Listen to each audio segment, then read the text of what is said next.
मुझको दे तू मिट जाने कब खुद से दिल मिल जाने क्यों है ये इतना फासला।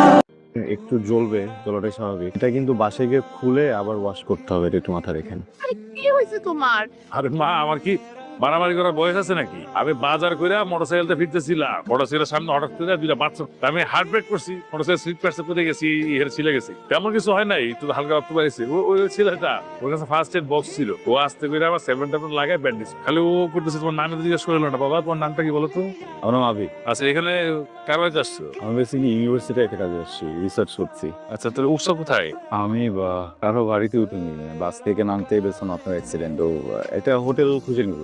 জি, হোটেলে উঠবা মানে? আমার এত বড় বাড়ি থাকে, তুমি হোটেলে উঠবা কেন? তুমি আমার এত বড় উপকার করছো, আর তুমি তো আসছো আমার গ্রামের কাজ করার জন্য। তুমি আমার বাড়িতেই থাকবা, কোনো হোটেল মোটেল না। হ্যাঁ, আজকে রান্নাটা কেমন হয়েছে? কেন, তুই রান্না করেছিস? না, মা রান্না করছে, কিন্তু আমি মাকে হেল্প করছি। লজিক্যালি আমি রান্না করছি। তাই তো বলি যে খাবারে আজকে নতুন ব্র্যান্ড পাচ্ছি কেন? নতুন হাতের রান্না, তাই নতুন ব্র্যান্ড। যে মেয়ে যত ভালো রাঁধে সে তত গুণবতী। তোর মেয়ে খালি প্রশংসা শুনতে চাই। কি করছেন? আমি আসলে এখানকার আবহাওয়া উপভোগ করছি। আপু কেন জানি গন্ধ পাচ্ছি। তুই পাচ্ছিস না? আচ্ছা আপনি সত্যি করে বলেন তো, আপনি কি পরিবেশ অনুভব করেছেন নাকি দূষিত করেছেন? এত পাকনামি করতে বলছে কে তোকে? যা ঘরে যা। So sorry. ও আসলে কেউ দুষ্ট তো। বাবা বলেছে কালকে সকালে আপনাকে নিয়ে গ্রামটা ঘুরে দেখা। গ্রেট। এই গ্রামে বেশিরভাগ জায়গায় আসলে আমাদের দাদা, দাদার থেকে আগের দাদা এভাবে করে আসে। আমার কিছু ছবি তুলে দিবেন? অবশ্যই তুলে দিতে পারবো, কিন্তু আমি একদম ভালো ছবি তুলি না। আপনি তুলে দিলেই হবে।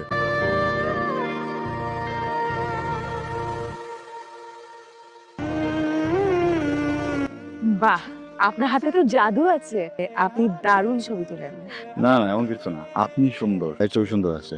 আমি সুন্দর? না। তা আপনি তো মাত্র এটা বললেন। আপনি সুন্দরী, খুব সুন্দর। সুন্দর তো ছেলেরা হয়। আপনি তো বেশ ভালো ফ্ল্যাট করি। আসলে একজন মানুষ ইন্ট্রোভার্ট থেকে এক্সট্রোভার্ট, এটা ডিপেন্ড করে সামনের মানুষটার উপর। ভালো বলেছেন। এখন এখানেই থাকবেন না আপনার কি মনে হয়? ওইদিকে যাই? তোমার রিসার্চের কাছে কেমন চলতেছে? ভালো। এই বাড়ি ছিল নাকি? গ্রাম টাম দেখছো? হ্যাঁ, দেখে আসছো। কেমন লাগলো? খুব সুন্দর। কি করছেন?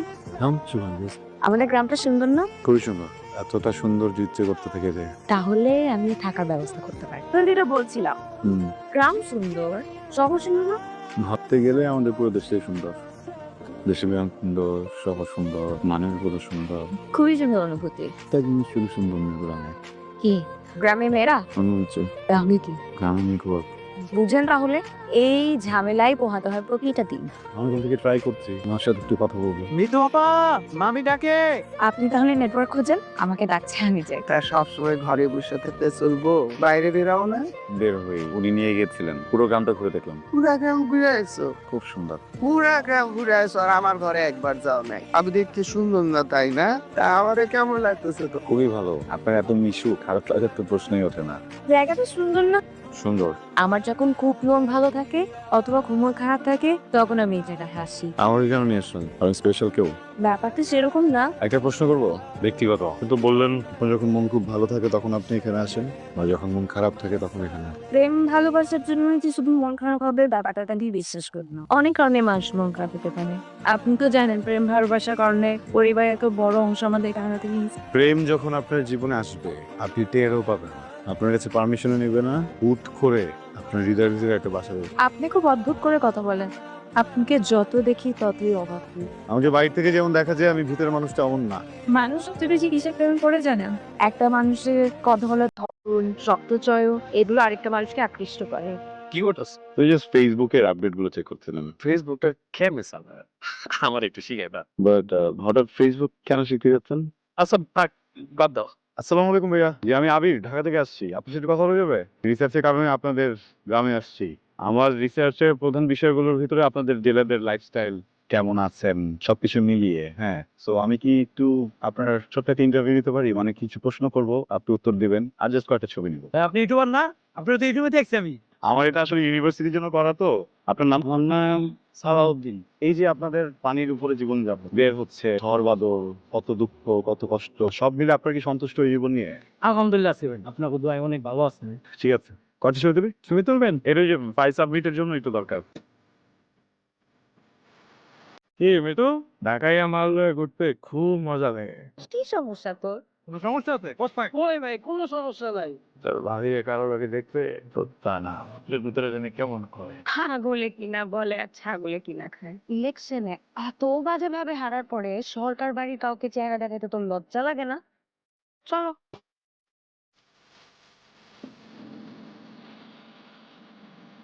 মা, আমি একটু পরে ফোন দিই, হ্যাঁ? লাভ ইউ মা। ওর আবার কি দরকার ছিল?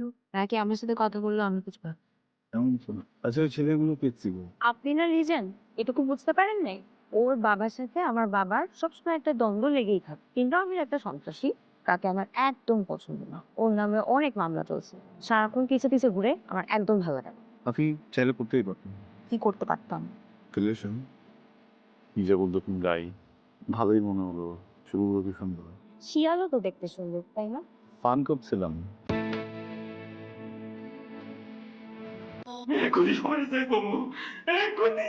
সালামালাইকুম চাচা। তোমরা এই বাড়িতে আইতে পারি না, একটা কাম নিয়ে এসেছি চাচা। কি কাম? আপনার বাড়ির বইনে বহুদিন আগে গেছিল গা, এই বইনের পোলারে আপনারা নিজ বাড়িতে জায়গা দিয়া আদর আপ্যায়ন করতেছে, নিজ চোখে দেন। আর কনের দায়িত্ব আছিল চাচা আপনার কইলা। কোন সাহসে তুই এই বাড়িতে এসে, কে তোকে এই বাড়িতে আসার সাহস দিয়েছে? 25 বছর আগে এই সরকার বাড়ির মান সম্মান সব তোর সাথে মিশিয়ে দিয়ে ওই চৌধুরী বাড়ির পায়ের কাছে নিয়ে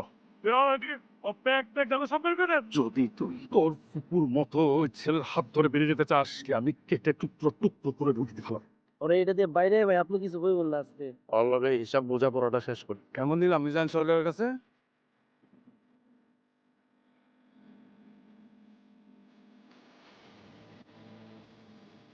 মামা আমি বাইরে না, আমি না দৌড় বুঝে মারতেছে, তাড়াতাড়ি চলেন। কি আছে তোর মাথায় রক্ত? অ্যাক্সিডেন্ট করছিস? ওটা কিছু না মা, স্বাধীনতার জন্য যুদ্ধ করছিলাম। স্বাধীনতা অর্জনের জন্য একটু তো রক্ত দিতে হয়, তাই না? I have a big surprise for you. So যেখানেই আছো শক্ত করে দাঁড়াও। Okay, 1 2 3 surprise. আসসালামু আলাইকুম ভাইজান, ওরে মাফ করে দিও ভাইজান। তুই অপরাধ করিসনি, তো সামান্য করেছিস, আমরা তো অনেক বেশি করে ফেলেছি। তুই আসবি কবে সেটা বল। আমি সামনের মাসেই আসবো। আগামী শুক্রবার তো ফ্লাইট টিকিট ওকে করতে, তাড়াতাড়ি চলে আয়। ভাইজান তুমি আসো, সামনের মাসেই আসো। আমার তো মন চায় আমি এখনই তোমাদের কাছে চলে আসতে। এই দিনটার জন্য অপেক্ষা করছি। আবির, অনেক হয়েছে, এবার আয়।